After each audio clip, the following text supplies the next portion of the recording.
But the biggest mystery of all was the fact that it had taken us 7 hours to drive 190 miles. The Hills reported their sighting of a UFO to nearby Pease Air Force Base. For fear of ridicule, they left out their observation of alien beings. During the next 2 years, Betty Hill was haunted by nightmares, and Barney developed a debilitating ulcer.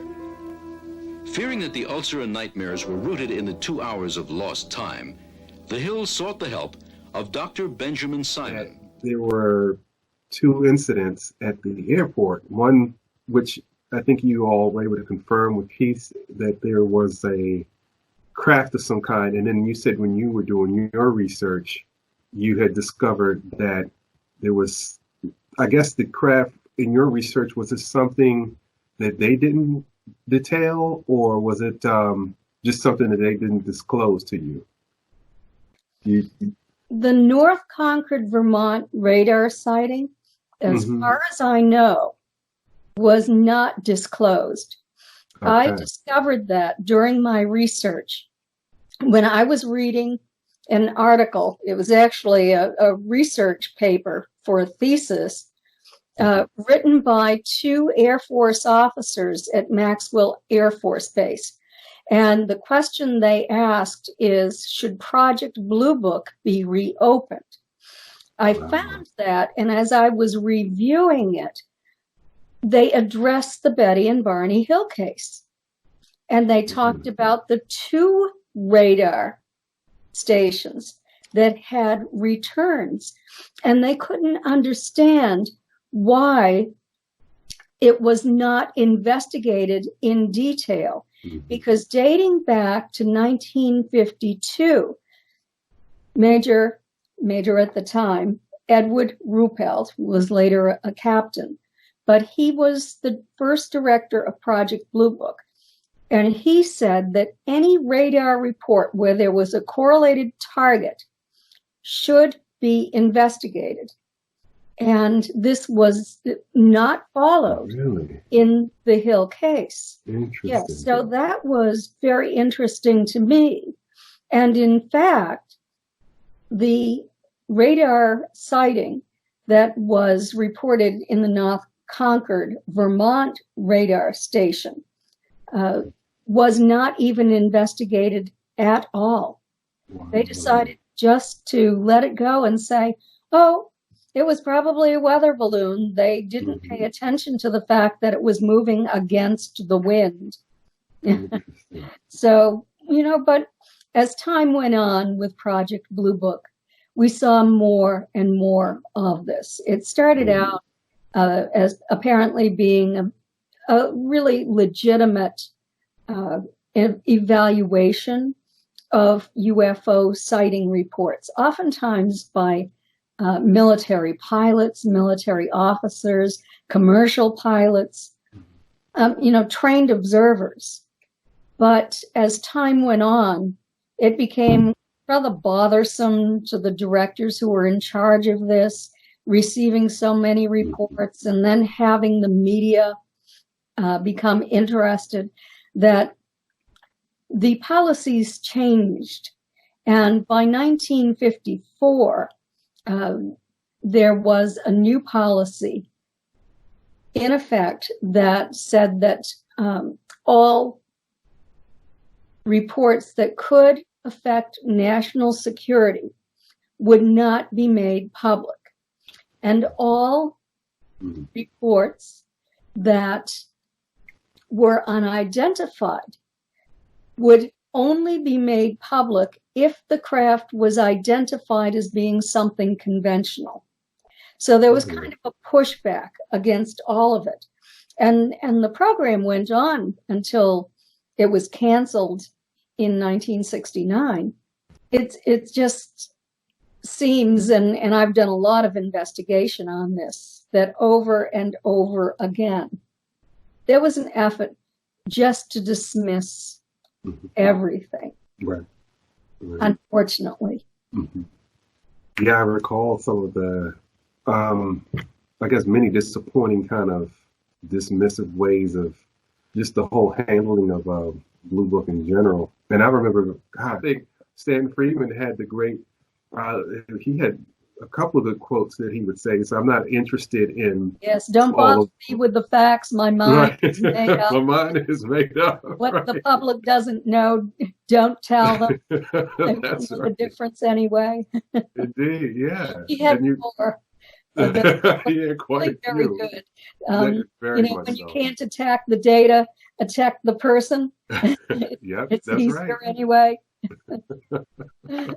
We worked together for 14 years. It had to be a great experience. It Yeah. really was. It was wonderful. He had such a great sense of humor. Mhm. Yet he was brilliant. Mhm. You know, he graduated from high school at age 16 Wow. as valedictorian of his class. Wow. He was accepted to MIT, but he was from a working class family, and they just couldn't afford to send him there. So he went to Rutgers. And then from Rutgers, he transferred to the University of Chicago. But the entire time that he went to college, where he was studying physics, ended up with a master's degree in physics from the University of Chicago, he was working either as a dishwasher in a fraternity house Really? or as a waiter in a restaurant. Mhm. He worked his way through college, and, you know, thank goodness he did, Mhm. that he had the stamina and the intelligence to do that and still to do well in school. And he worked for 14 years as a rocket scientist Wow. in, you know, the nuclear industry before he decided that he would tackle UFOs. And the only reason he did that is that he was placing a book order, and he had the option of getting free shipping if he ordered just one more book. Edward, okay. Edward Mhm. Roosevelt's book on UFOs. Mhm. And Stanton decided to order it because it was only $1 and because he would get free shipping. So essentially, it would come out to being a free book, I essentially. see. And he always said that it was a good thing that he ordered that book and not a debunking book by Dr. Mhm. Donald Menzel from Harvard University, who he later found out worked for the NSA. I see. Because if he had read Menzel's book instead of Ruppelt's book, he wouldn't have gone any further. So that's what he decided to do. He became so interested in that topic that he ended up Wow. lecturing about it full time. Wow. That's interesting. I had no idea that that's how, or what led him down that path. Yes. Yeah. He, certainly in my introduction to doing my personal research, I always appreciated, I mean, you couldn't, in my opinion, have someone better with his background being a physicist, and then his way of investigating it was always from a scientific standpoint. So what better way to, you know, want to debunk something or try to find, you know, flaws in a particular story if you don't believe it. But yeah, that's something I always appreciated. And early on, he was like one of the heavyweights in the field to me that said, oh, this is a guy you want to kind of follow because of his approach. Didn't have it very nonsensical and just straightforward and, you know, about the facts. And that's something I appreciated about like his skill set with that. I did too. And I think that he'll probably go down in history as the leading UFO researcher of all time. Mm-hmm. And it was such a great opportunity to work with him because of my relationship with Betty and Barney. They were my aunt and uncle. And because my background is social science. So what better combination could you have when you're tackling this kind of topic than to have both a physical scientist and a social scientist collaborating together? So where, like they say, the stars align and you can certainly say that's not by coincidence that you all were together. And there again, I have my copy here of Captured. And so, yeah, excellent book. And that's certainly I'll have that tagged down in the bottom and encourage anybody to pick that up, because I know the first one, I'd actually this before too, the first book that I was familiar with, which was John Fuller's book, The Interrupted Journey. Yes. And so that book I didn't purchase, but there were certain excerpts from that off of line that I was made familiar with of the Betty and Barney Hill story. And can you kind of just give an idea of like how your book is different from that particular book, and put some of the emphasis on what encouraged you there again to follow through and capture and bring forth some more details that probably were not highlighted in that particular book? Yes. Well, remember that The Interrupted Journey was published in 1966. It was published before a very thorough investigation had been done. Before there was an investigation of the star map that Betty had drawn on the craft, there was a scientific investigation of that, and also of the dress she was wearing on the night of the event. I wanted to give everyone an idea of who Betty and Barney were, who would know them better than a family member. And we had a very close relationship. That Betty and Barney were credible, intelligent, stable individuals. And that is borne out in the book. The three of us were even invited to Lyndon Johnson's inauguration. And we went together. And that invitation is in the book, along with the appointment of Barney to the U.S. Civil Rights Commission State Advisory Committee. So there's lots of information there that was not known in 1966. I did a comparative analysis of Betty's and Barney's statements under hypnosis. And I started with the very beginning of their trip. I wanted to study the way they spoke, their descriptive details. And I discovered that Barney always thought before he spoke. And he was rather concise and not very detailed in the way he spoke. Betty talked on and on and on. It was hard to get a word in edgewise when you were talking with Betty. And she was highly descriptive in her details all through the trip, all through her life. And so there was definitely a difference. What I also discovered in my comparative analysis was that Betty, as you might know, had a series of dreams that began 10 days after the encounter, and they lasted for 5 days. They occurred very early in the morning, just before she woke up. And so that put them in the category of hypnopompic dreams, meaning that there was hallucinatory imagery that might have been there. It appears that in those dreams, she was working out any of the anxiety that she had related to this case. And what I discovered when I lined up the statements in her dreams to the statements that she and Betty made separately to Dr. Benjamin Simon is that oftentimes Betty's and Barney's recall under hypnosis was identical, whereas it was not the same as the information in Betty's dreams.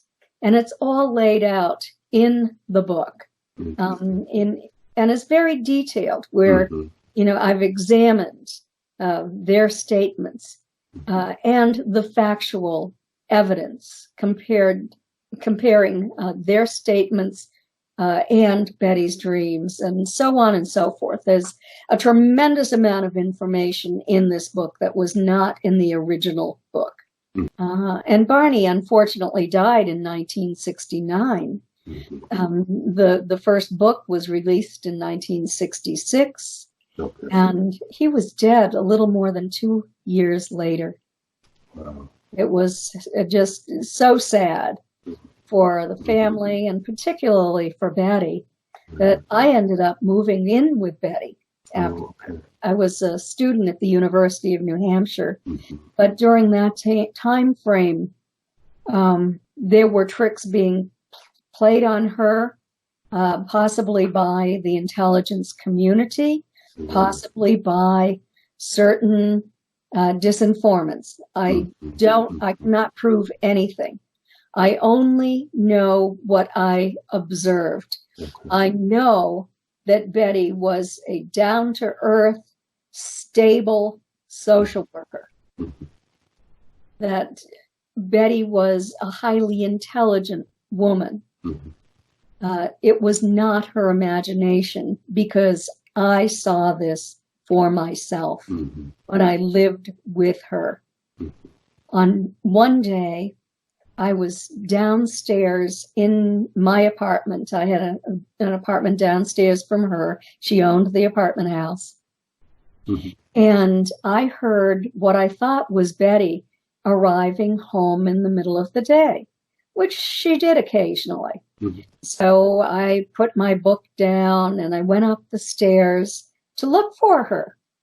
I couldn't find her.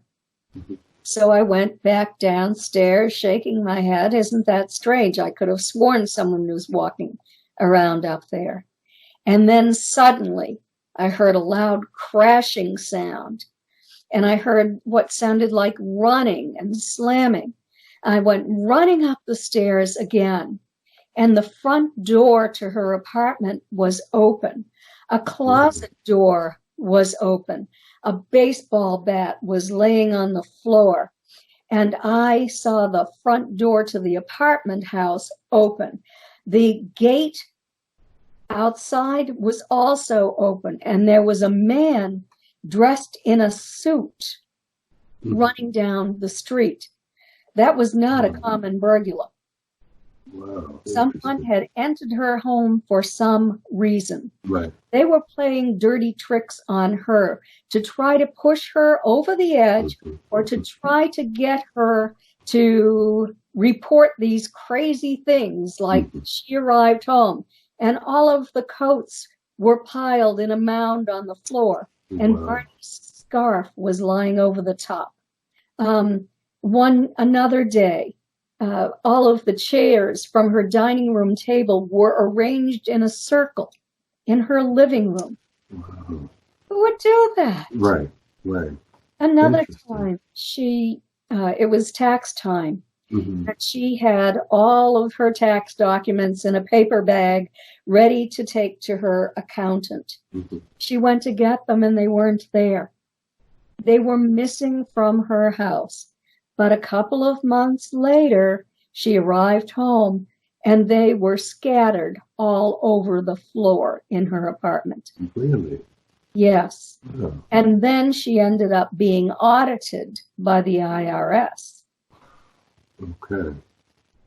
Man, so there are traces there that reminds me of, was that Paul Benowitz and some of those other earlier cases where people had made mention of something to that sort too, where they felt that they were outside interferences with people trying to deliberately, offset them with those kind of tactics. Yes. Those tactics were going on at Betty's house. She didn't report them at the time, but I wrote about them in Captured, because I think the public needs to know everything about this case. And, here I was, a skeptical witness to what was going on. And Betty ended up buying one of those early versions of a security system for her house. It was wired in so that it would call the police department. Her home was entered one time after that. And then not again, right. Fortunately. But her also her telephone was tapped. Wow, I bet. Yeah. Wow, interesting. I did. Wow, I had Yeah. no idea. Wow. Yeah, there was some very serious concern Sure. about the story that she was telling to the public. And I think it was so credible. She and Barney were so credible, and there was so much evidence, and it had been investigated scientifically, that it caused concern for people in the government who did not want the public to know that UFOs were real. That's right. And especially because this craft had actually picked up Betty and Barney and examined them. And I do want to let everybody know that those non-human entities who picked Betty and Barney up were kind to them. Betty and Barney were terrified initially, but they reassured them that they would not be hurt. They only had to do a few simple tests, and then they'd be on their way home. They even apologized for frightening them at first. So they were not horrible beings who took them. And can you go into the actual incident where they had total recall under hypnosis and were able to be a bit more descriptive about the entire incident? Absolutely. Okay. Well, Dr. Simon saw Betty and Barney separately, and he reinstated amnesia at the end of each session. So they couldn't share that information and contaminate one another's recall.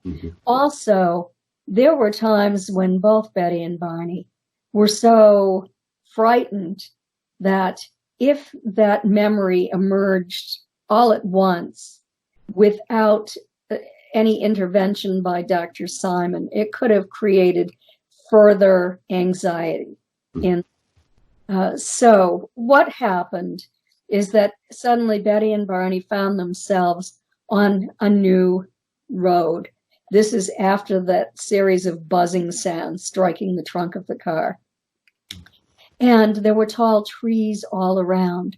They saw a red light glowing in the distance. And then they saw entities standing in the road. They were confused. Is this a roadblock? Are we being robbed? Is there an accident ahead? And then when those entities started to approach the car, Barney said to Betty, "It's the ones I saw in the field." She became terrified. She tried to open her car door and run into the woods, but she was intercepted. And Barney was taken from the car. He felt as if he was floating. And he recalled that only the toes of his shoes were bumping along the rocks. And then he felt his feet slide up a ramp and bump at the top of this ramp. And he was taken into a room and put on a table. Betty regained consciousness, and she was standing at the bottom of this ramp. And she decided to fight for her life. She struggled and she kicked one. And when she did, she tore the lining of her dress from waist to hemline, and the hem was torn down.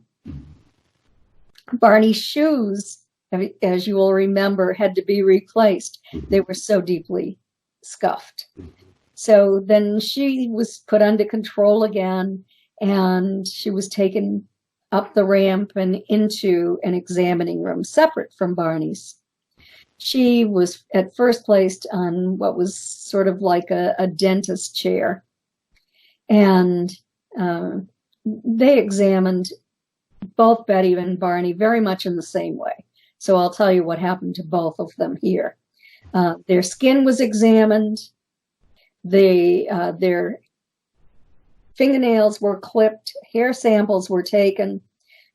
Samples were taken from their ears, from their noses, from their mouths.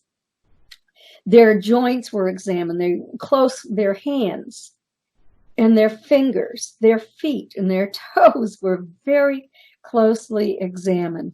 Their joints were moved. So they appeared to have a great deal of interest in the human skeletal system, also in the human nervous system.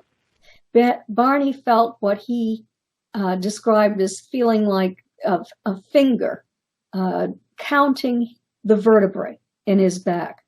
Betty interpreted that as a stylus that was moving down her back, recording any information that they could acquire about her nervous system. The examinations departed when Betty was taken off the chair, placed on the examining table. At this point, her dress was removed, breaking the zipper and tearing the fabric at the top of the zipper. And she is placed on this table, and the examiner produces a very large needle. She says, "What are you going to do with that?" And he telepathically says to her, it's only a simple test. The only way I can describe it is like a pregnancy test. It won't hurt. Don't worry. We're just going to insert it into your navel. And she said, "It will hurt. Don't do it." But he plunged it into her navel anyway, causing great pain, which fortunately the leader who was standing up by her head removed as soon as she experienced it. She was very grateful to him for this. We now know that ova is extracted from women as part of the Greys program. And this appears to have been sort of a race of Greys. They weren't the ones with the great big heads and the little tiny spindly bodies. In fact, Betty and Barney said that the taller ones, who were about 5 feet tall, had heads that were larger in proportion to human bodies, but not huge. They had large chests. Their arms and legs were fairly spindly. They walked with a different kind of gait than we do. They were completely hairless, larger eyes than we have, very small noses, a slit for a mouth, no lips, no external ears like we have. To go back to now Barney's exam, they took a sperm sample from Barney, which was never made public because it was so embarrassing. And was never made public until years after his death. But Bud Hopkins, who was a renowned UFO and abduction researcher, had this told to him time and time again by men who he had placed in hypnosis, even though he did not know at the time about Barney's experience. And it's all part of the program that this race of non-humans has for us humans. It seems that, and this came much, much later in my research, where I had the opportunity to work on 3 studies on nearly 5,000 experiencers in all. The messages that they have been given time and time again is that they are very concerned about our survival. They're concerned about our nuclear weapons because those nuclear weapons could destroy the environment on our planet and lead to the extinction of everything here. So that's one of their major concerns. They're also concerned about our seemingly nonchalant attitude about the way we are polluting our planet and the warming of our planet and the methane gas that is being released as well. So, that's another concern of theirs. And it appears to me that they are attempting, sort of like Noah's Ark, to collect everything on this planet and probably place it in a laboratory somewhere, so that if we do end up destroying this planet, and I hope that we don't, that they will intervene. And some have recently stated that they will intervene if we come to that point. But at least all of that DNA is collected. And so it can be reseeded at some point, either here or elsewhere. They also seem to have their own agenda. And it has to do with their perhaps inability to reproduce, because experiencers have seen artificial gestational tanks on craft that contain what appear to be gray fetuses, sometimes a combination of human and gray fetuses, and human fetuses as well. So that's all information I have acquired in my ongoing research. Almost by them being the first in American case, an abduction case. From my personal research and what I've looked into, I've seen, it's hard, I guess it's going to be subjective when you see particular videos, but I've seen some really credible videos that, in my opinion, are definitely bona fide unidentified objects of some kind.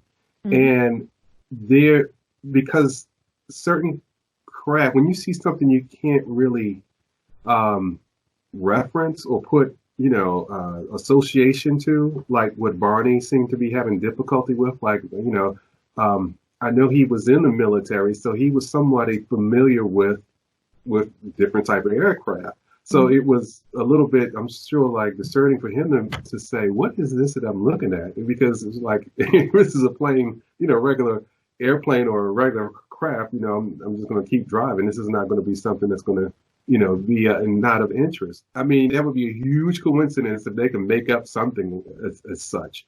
But it's definitely an erratic type of propulsion system, you would think. When you talk about anti-gravitic propulsion and so forth, that those that we know exist today, but those fit that characteristics. You can place it in that box if you want to say that, that's how you would expect something of unearthly origin or different type of propulsion to kind of navigate throughout the sky. It has an erratic type of behavior. So for them to say that back in 61, that says a lot.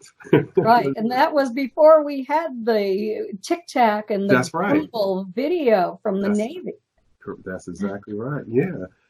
Barney, they mentioned this before, being in an interracial marriage, and with the work that he's doing, this is not something that you want to kind of make up to put focus or have any attention, any more so than you would want, due to, in their regular behavior and pattern of life. So that's out of the ordinary. It doesn't make sense for them to create a story as such. It being like that pancake shape and everything with apparently, I guess it didn't have any wings. I mean, I guess it wasn't until he got a closer look where was it flaps or like, I can't recall exactly how it was described. Said that they were almost like two bat-like wings with little lights on the ends that's kind of slid out of the craft. And then something dropped down out of the bottom of the craft at the same time. Completely non-conventional by all accounts. That's there again. It's really unique. Have you been able to detect anything that you've seen in any of the descriptions that come close to what they've described? Yes, I have found reports in that time frame of craft that looked exactly like the craft they described. Really interesting. Even with the little wing-like structures that slid out with the red lights on the end. Yes, absolutely. I did not know that. Okay. Wow. But there again, looking at, if I always put my mind in, or try to put myself in their place. Like if I saw something completely foreign and out of the ordinary from a conventional aircraft, how would that make me feel? And I think anybody would have that same type of concern or even panic. extremely non-conventional. We had nothing like that in that particular day and time.